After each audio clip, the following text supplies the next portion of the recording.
So in an ideal world, we would all have one of these, right? A high volume, low pressure dust collection system. But there's one big problem with this. It doesn't work in a small shop at all. It just doesn't. And these things don't work for a couple reasons. One, it's huge. I'm 6'2". This thing's massive. And I wouldn't say I have a small size shop by any means. And even I would have a lot of trouble trying to find somewhere to put this thing to where it wouldn't be in the way all of the time. Another reason why, these things are expensive. This one was just under $400, and that's cheap for one of these. Not only cheap in price, but it's actually kind of a cheaper quality one. So if you were to buy the equivalent of a shop vac of this quality, it would be one of these, a Walmart brand vacuum. Now granted, you can find cheaper ones of both of these, but you're still gonna be in the same bottom, about 10-15% of quality. These things are just very, very expensive. But the biggest reason why this doesn't work in a small shop is just the way it's designed to work. Now this motor is designed to move 1,300 CFMs. That's 1,300 cubic feet of air a minute. That means it's going to circulate all of the air in my shop in 1 minute. That's a lot.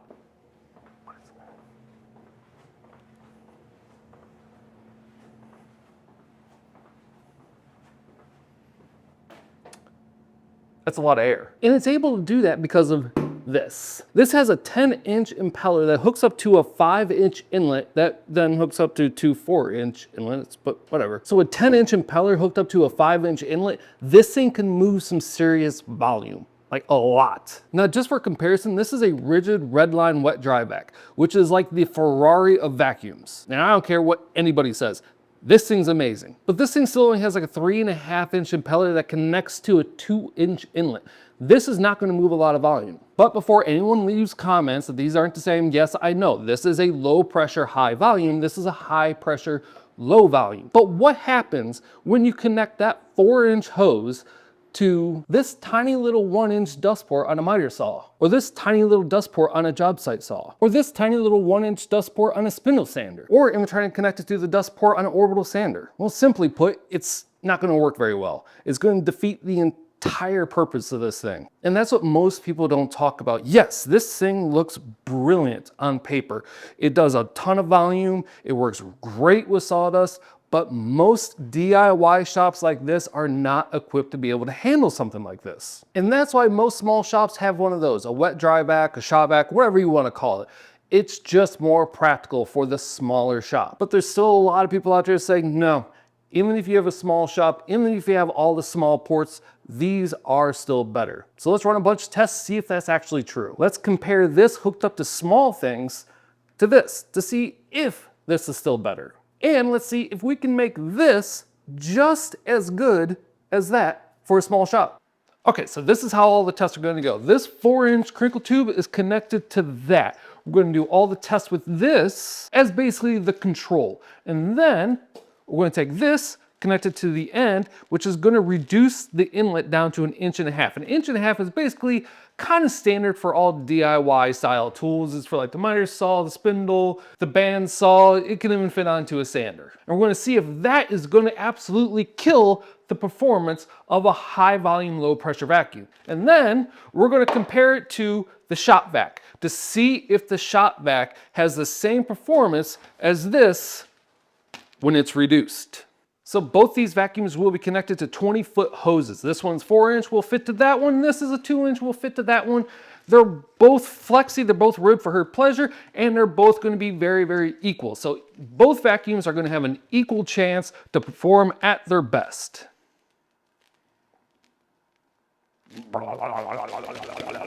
So the first test is going to be a suction distance test. We have a smoke bomb right here. What we're going to do is light it, and then we're going to start moving the hose closer and closer and closer to see how far away you have to be before it actually starts sucking in anything. Now, if you have the typical like shop vac, you know you got to be very, very, very close to whatever you're trying to suck up for it to actually work, which is where this guy should really perform much, much better because it should be able to pull in a lot of volume and air from a distance away. But will it do the same thing when you reduce the inlet all the way down? Let's find out. Smoke bomb test number 1 with the control. Oh, Ben, how'd you burn your house down? Well, funny enough, I was lighting off smoke bombs in my basement. Okay, so admittingly, I started a little bit close, but I pulled it away right here, and look, it's pulling smoke perfectly fine. I'm about 27, 28, 29 inches away about right here, and it's still pulling smoke. It is pulling a lot of volume. Okay, so for this one, I started about 15 inches away, and you can see nothing's happening. So I slowly move it forward, and around 8, maybe 9 inches, you'll start seeing some suction, but it's not until I hit about 5 inches away till it really starts pulling it right there. And I'm only about 4 inches away, 3, maybe 4 inches away from the smoke. So just from the first test, we could see that reducing the inlet on this makes a huge, huge difference. But I think we all kind of already knew that going in, because these things take in a huge amount of volume. And in order to do that, they need a big inlet to take in that much. So if you reduce it down, it's just not gonna be able to take in that much volume. It's gonna reduce the amount of air that's gonna be able to get sucked in, which ultimately kind of does defeat the purpose of this. But that's only the first test. I wanna do more tests. This is gonna be the next test. This is a 3x3x3 see-through plastic exposure. What I'm gonna do is light off some smoke bombs inside here, fill this up with smoke, and then see how quickly each one of these vacs can suck it out. So we're gonna start with a 4-inch inlet in here, see how quickly it can empty it out. Then we're gonna put the reduction on here and see if there's a difference in time it takes to clear this out. And you may also notice that we did change locations, and it's not because lighting off smoke bombs in my basement was a stupid idea. No. It was because I wanted to. Remember that.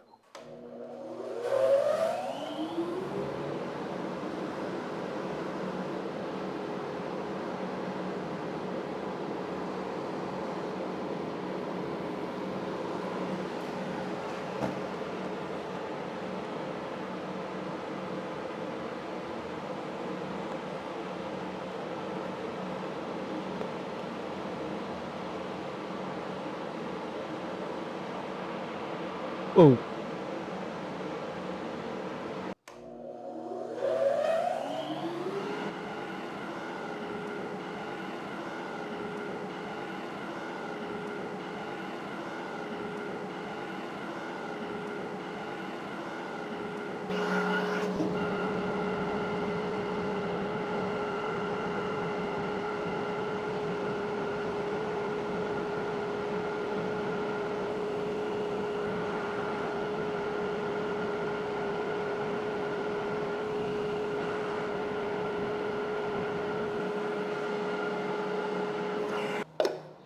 It kind of feels as if that took forever.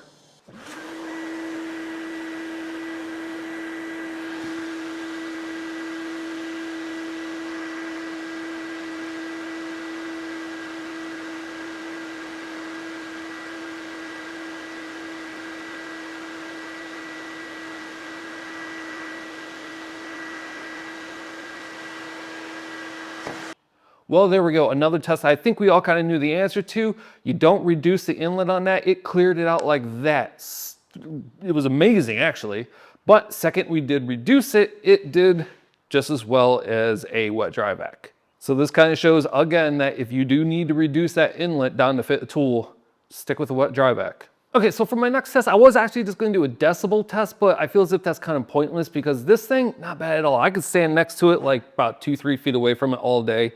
It's not gonna bother me at all because it's quiet and it's got a more low tone. It's like a brrr, doesn't bother me at all.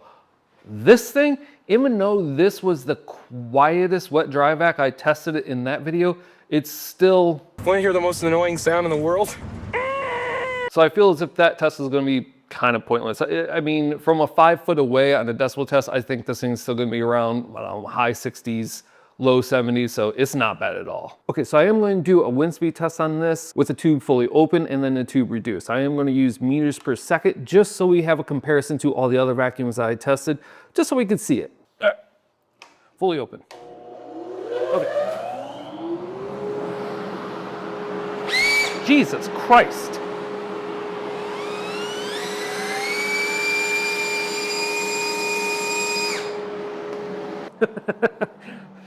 Okay, so this maxes out at 40 meters per second and it completely maxed out like within a heartbeat. So I don't even know what the wind speed on this thing would be. It's fast, but let's reduce it and see if it hits its max out in this again. Yeesh.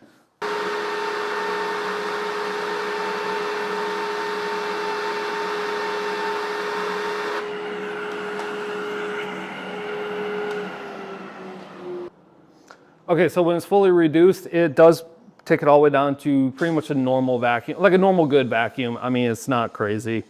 It was high 14s, touched 15.1 and 15.2 there for a second, but I mean, it's not great. So reducing it really does hurt this thing. All right, so to be completely honest with you, I was really hoping that this was gonna perform just as well when you reduce the size of the inlet, because honestly, I really kind of want one of these. I think they're just, I don't know, I think they're just kind of cool. I love how quiet it is, but I just can't justify keeping a $400 vacuum around when a real cheap wet dry vac performs just as well when you reduce the inlet. But now with that being said, it kind of brings me back to my original statement. Is there a way to make this perform just as well as this when you don't reduce the inlet? I think you just add another vacuum, and I think I can get it to work just as well as this. So if you watched this video, you saw I did add the second vac with this one onto the same line, and it got out of control. It was really powerful. The wind speed completely peaked out just like this. So I think if I can connect both of the vacuums together on one line, I can get it to work just as well, or pretty damn close to this. Welcome to the Super Sucker 3000. With dual sucking power connected to a single hose, this bad boy's got more sucking power than... Okay, so this is the new setup. I think it's gonna work pretty well. Now I did look into the best and most efficient way to hook up two vacuums at once to see if anyone else has done it and to see what they came up with. And I found out hooking up two vacuums, or at least two vacuum motors together, is actually common practice in carpet cleaning. And if you look into that, it's not gonna take long before you realize that there is kind of a raging debate about how to hook them up. So the debate is actually on the placement of the motors. You can either go series or you can go parallel. Both have their benefits depending on the situation. Now, setting them up in a parallel configuration, which is what I did, what that actually means is air will travel through one motor, then leave without traveling through the other motor. Splitting the two vacuum motors will allow you to move more air, so CFM increases. In fact, the parallel configuration allows you to double your CFMs, but it's not gonna add any extra lift. And if you hook it up into a series configuration, this is what it is. A series configuration is where the same air enters two vacuum motors sequentially.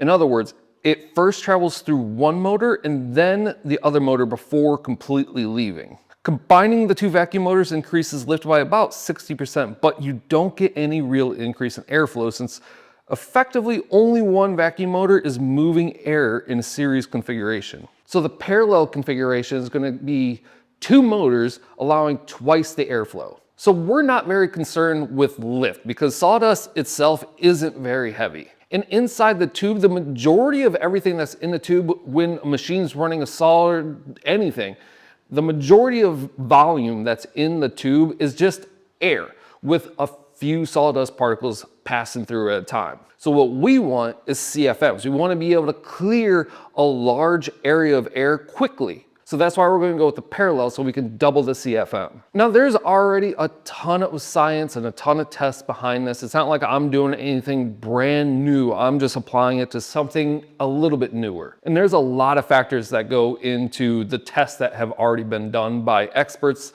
who have unlimited budgets who do this for a living. And the factors are the types of blades, the types of motors.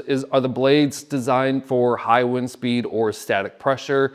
The size of tubing, the material tubing, the list goes on and on and on. We're just doing something very basic, something that you can go up to the hardware store and buy yourself and set up in your own shop to maximize your potential. Okay, so for the first test, it's gonna be a simple one. We're just gonna check the wind speed.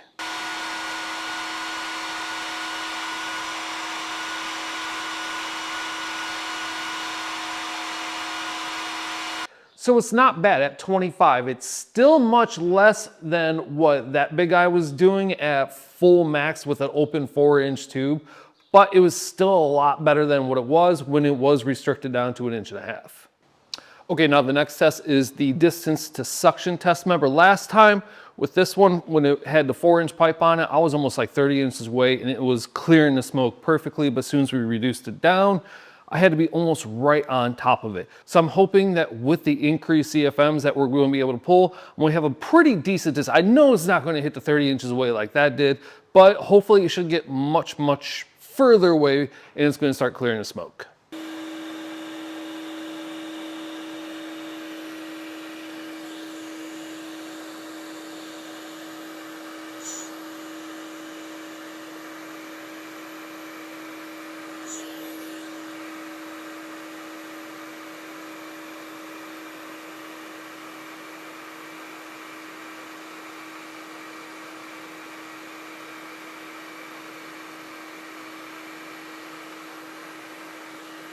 Okay, so far I think this is going kind of well. The suction was significantly better than what it was with just one vacuum. Still wasn't as good as that when it had the full 4-inch on it, but it was still way better than when it was restricted. So I think this is kind of landing pretty much in the middle. It's better than one vacuum, not as good as this on a full vacuum, but if you are restricting it down to fit normal DIY style tools, you're way better off. But one more test to do. And that's to see how long it's going to take to clear this thing out. Now, it's not going to go as fast as that wide open. That's a given. We're just still trying to beat that restricted and beat that with just one motor. So I'm thinking 2 motors, I'm shooting for about 30 seconds, but let's see.